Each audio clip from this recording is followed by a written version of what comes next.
दोस्तों India China border जो कि करीब 4000 किलोमीटर लंबा है, लेकिन क्या आप जानते हैं कि दोनों ही देश को एग्जैक्टली पता नहीं कि उनका बॉर्डर कहाँ तक है। और इसी कारण की वजह से 1962 में दोनों देशों के बीच जंग छिड़ गया था। तो इस वीडियो में हम लोग देखेंगे कि ऐसा क्या हुआ जिसकी वजह से चाइना ने इंडिया के ऊपर हमला कर दिया था। चलिए शुरू करते हैं इस वीडियो।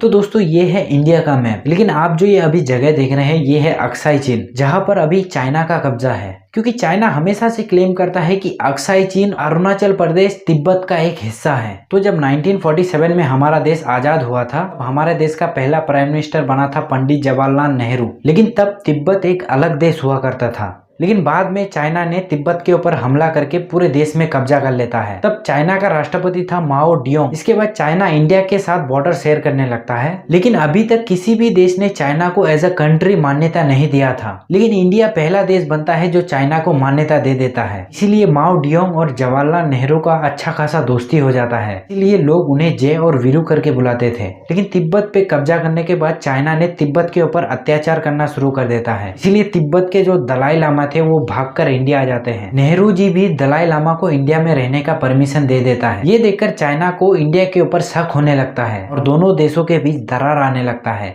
इसके बाद चाइना और इंडिया के बीच बॉर्डर को लेकर प्रॉब्लम होना शुरू हो जाता है। चाइना हमेशा से क्लेम करता है कि अरुणाचल प्रदेश और अक्साई चीन चाइना का एक हिस्सा है, लेकिन इंडिया हमेशा से अक्साई चीन को लद्दाख का एक हिस्सा बताता है और चाइना के इस क्लेम को रिजेक्ट कर देता है। लेकिन 1954 में चाइना ने भारत को बिना बताए अक्साई चीन में एक सड़क बना लेता है जो कि सिंजियांग को तिब्बत के साथ जोड़ता था। भारत को इसके बारे में पता 1959 को लगता है, इसीलिए दोनों देशों के बीच तनाव और भी बढ़ जाता है। लेकिन 1960 में माओ जियोंग भारत का दौरा करते हैं। ये वही टाइम था जब पूरे भारत में हिंदी चीनी भाई भाई का नारा लगाया जा रहा था। माओ जियोंग नेहरू जी के सामने एक प्रस्ताव रखते हैं कि हम लोग जो हमेशा क्लेम करते हैं कि अरुणाचल प्रदेश हमारा हिस्सा है, हम लोग क्लेम वापस ले लेंगे, जिसके बदले हमें अक्साई चीन देना होगा। नेहरू जी ये बात मानने के लिए मना कर देते हैं। इसी के बाद से चाइना अपना चाल चलने लगता है, क्योंकि तब अमेरिका और रूस के बीच कोल्ड वार चल रहा था और चाइना ने सोचा कि यही एक अच्छा मौका है। फिर 20 अक्टूबर 1962 को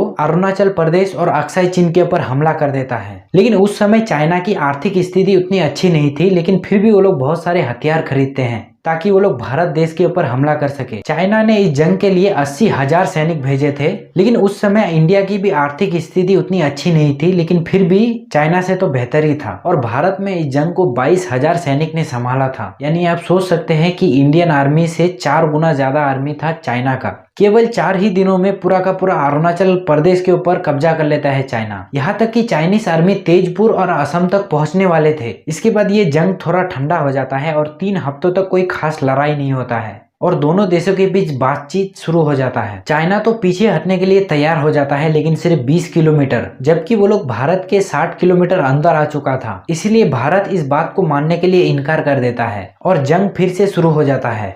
लेकिन इस जंग की वजह से चाइना का नाम पूरे दुनिया में खराब होने लगता है। अमेरिका तो इस जंग में कभी भी उतरने वाला था। इसी की वजह से 21 नवंबर 1962 को चाइना ये जंग खत्म कर देता है। चाइनीज आर्मी पूरे के पूरे अरुणाचल प्रदेश से तो पीछे हट जाता है, लेकिन अक्साई चीन से नहीं।